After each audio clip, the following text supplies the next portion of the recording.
ಮಂಗಳೂರಿನಲ್ಲಿ ಮಳೆಯಿಂದಾಗಿ ಅವಾಂತರ ಶುರುವಾಗಿದೆ. ಮನೆಗಳ ಮೇಲೆ ಗುಡ್ಡ ಕುಸಿದು ದುರಂತ ಸಂಭವಿಸಿದೆ. ಗುಡ್ಡ ಕುಸಿದು ಮನೆಯಲ್ಲಿ 6 ಜನ ಸಿಕ್ಕಾಕೊಂಡಿದ್ದಾರೆ. ಉಳ್ಳಾಲ ತಾಲೂಕಿನ 2 ಕಡೆ ಭಾರೀ ಮಳೆಗೆ 2 ಮನೆಗಳ ಮೇಲೆ ಗುಡ್ಡ ಕುಸಿತ ಆಗಿದೆ.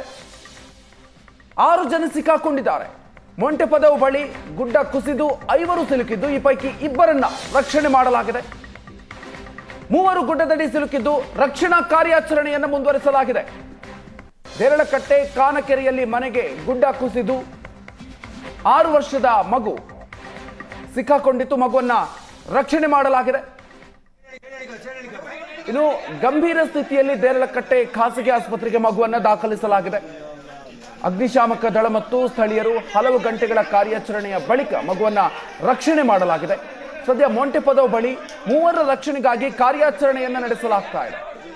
ಉಳ್ಳಾಲ, ಕಲ್ಲಾಪು, ಬಗಂಬಿಲ, ಪಿಲಾರ್, ಅಂಬಿಕಾ ರಸ್ತೆ, ಕೋಟೆಕಾರು, ತಲಪಾಡಿ, ಪಾವೂರು, ಹರೇಕಳ ಉಳಿಯ ಪ್ರದೇಶಗಳು ಜಲಾವೃತ ಆಗಿದೆ. ನಿರಂತರವಾಗಿ ಮಳೆಯಾಗ್ತಾ ಇರೋದ್ರಿಂದಾಗಿ ಸಾಕಷ್ಟು ಅವಾಂತರಗಳು ಸೃಷ್ಟಿಯಾಗಿದೆ.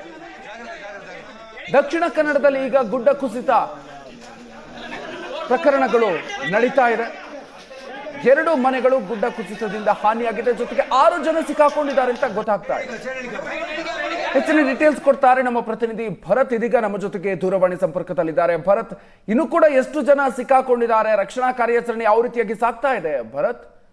ಮಧುಕರ್, ಹೌದು, ದಕ್ಷಿಣ ಕನ್ನಡ ಜಿಲ್ಲೆ ಉಳ್ಳಾಳ ತಾಲೂಕಿನಾದ್ಯಂತ ಮಳೆಯ ಅವಾಂತರ ಭಾರಿ ದೊಡ್ಡ ಮಟ್ಟದಲ್ಲಿ ನಡೆದಿರುವಂತದ್ದು. ಅನೇಕ ಕಡೆಗಳಲ್ಲಿ ಜಲಾವೃತವಾಗಿದೆ. ಅದರ ಜೊತೆಗೆ 2 ಕಡೆಗಳಲ್ಲಿ ಮನೆಗಳ ಮೇಲೆ ಗುಡ್ಡ ಕುಸಿದಿರುವಂತದ್ದು. ಒಂದು ಉಳ್ಳಾಳ ತಾಲೂಕಿನ ಮೊಂಟೆಪದವು ಅನ್ನುವಂತ ಜಾಗದಲ್ಲಿ ಆ ಮನೆಯಲ್ಲಿ 6 ಜನ ಇದ್ರು. 6 ಜನರಲ್ಲಿ ಈಗ 3 ಜನರನ್ನ ರಕ್ಷಣೆ ಮಾಡಲಾಗಿದೆ. 3 ಜನ ಅದರಲ್ಲಿ ಸಿಲುಕು ಹಾಕಿಕೊಂಡಿದ್ದು ಅವರನ್ನ ರಕ್ಷಣೆ ಮಾಡುವಂತ ಕಾರ್ಯಗಳು ಆಗ್ತಾ ಇರುವಂತದ್ದು. ಇನ್ನೊಂದು ದೇರಳಕಟ್ಟೆ ಕಾನ ಅನ್ನುವಂತ ಭಾಗದಲ್ಲಿ ಅಲ್ಲೂ ಕೂಡ ಅಷ್ಟೇ ಒಂದು ಮಗು ಸಿಲುಕು ಹಾಕೊಂಡಿತ್ತು. ಆ ಮಗುವನ್ನ ಈಗ ತಕ್ಷಣಕ್ಕೆ ರಕ್ಷಣೆ ಮಾಡಿ ಬಹಳ ಗಂಭೀರ ಸ್ಥಿತಿಯಲ್ಲಿ ಆಸ್ಪತ್ರೆಗೆ ದಾಖಲು ಮಾಡಿದ್ದಾರೆ. ಸದ್ಯಕ್ಕೆ ಸ್ಥಿತಿ ಬಹಳ ಗಂಭೀರ ಆಗಿದೆ ಅನ್ನುವಂತ ಪ್ರೆಸೆಂಟ್ ಮಾಹಿತಿ ಬರ್ತಾ ಇರುವಂತದ್ದು. ಆದ್ರೆ NDRF, SDRF ನವರು ಮೊಂಟೆಪದವಿನಲ್ಲಿ ರಕ್ಷಣಾ ಕಾರ್ಯಾಚರಣೆಯನ್ನ ನಿರಂತರವಾಗಿ ನಡೆಸ್ತಾ ಇರುವಂತದ್ದು. ಅಲ್ಲಿ ಏನಾಗಿದೆ ಅನ್ನುವಂಥದ್ರ ಬಗ್ಗೆ ಬಹಳ ಸ್ಪಷ್ಟವಾದ ಮಾಹಿತಿ ಸಿಗ್ತಾ ಇಲ್ಲ. ಘಟನಾ ಸ್ಥಳ ಬಹಳ ಮಂಗಳೂರು ನಗರದಿಂದ ಕೇರಳದ ಗಡಿ ಭಾಗಕ್ಕೆ ಸೇರಿರುವಂತ ಜಾಗ. ಆ ಭಾಗದಲ್ಲಿ ಕೇರಳ ಮತ್ತು ಕರ್ನಾಟಕದ ಗಡಿ ಭಾಗದಲ್ಲಿ ನಿರಂತರ ಮಳೆ ಆಗ್ತಾ ಇದೆ. ಭಾರಿ ಪ್ರಮಾಣದಲ್ಲಿ ಮಳೆ ಆಗ್ತಾ ಇದೆ.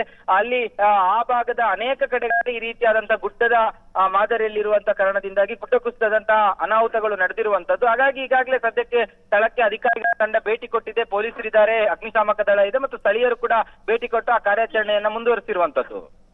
ಭರತ್, ಎಷ್ಟೊತ್ತಿಗೆ ಆಗಿರುವಂತಹ ಘಟನೆ, ಜೊತೆಗೆ ಕಾರ್ಯಾಚರಣೆ ಯಾವ ರೀತಿಯಾಗಿ ಸಾಗ್ತಾ ಇದೆ ಈಗ?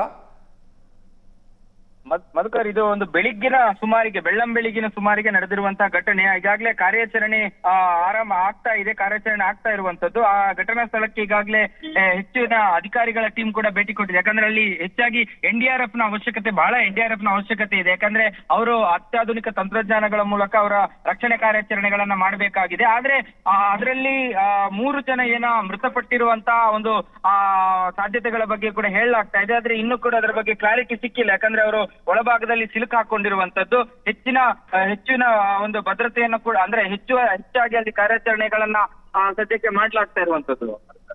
ಯಾಕಂದ್ರೆ ಭರತ್, ಯಾವ ಪ್ರಮಾಣದಲ್ಲಿ ಗುಡ್ಡ ಕುಸಿತ ಆಗಿದೆ ಅಂತಂದ್ರೆ ಒಳಗೆ ಸಿಲುಕಿದ್ದವರ ಪರಿಸ್ಥಿತಿ ಹೇಗಿರ್ಬೋದು? ಈ ಬಗ್ಗೆ ಏನಾದ್ರೂ ಮಾಹಿತಿಗಳು ಸಿಗ್ತಾ ಇದೆ ಭರತ್?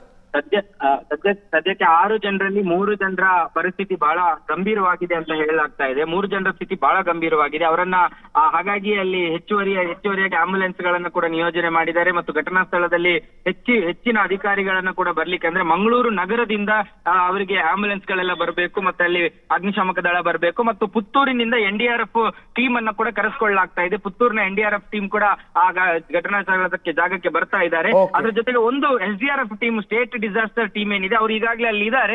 ಅವರು ಕೂಡ ಕಾರ್ಯಾಚರಣೆಯನ್ನ ನಡೆಸ್ತಾ ಇರುವಂತದ್ದು. ಹಾಗಾಗಿ ಯಾರೋ ಅಲ್ಲಿ ಸಿಲುಕಾಕೊಂಡವ್ರು ಏನಿದ್ದಾರೆ ಅವರನ್ನ ತೆಗೆಯುವಂತದ್ದು ಬಹಳ ತ್ರಾಸದಾಯಕ ಕೆಲಸ ಆಗಿರುವಂತದ್ದು. ಹಾಗಾಗಿ ಅದರ ಕಾರ್ಯಾಚರಣೆ ಮುಂದುವರೆದಿರುವಂತದ್ದು. Okay, thank you Bharat ಡೀಟೇಲ್ಸ್ಗೆ.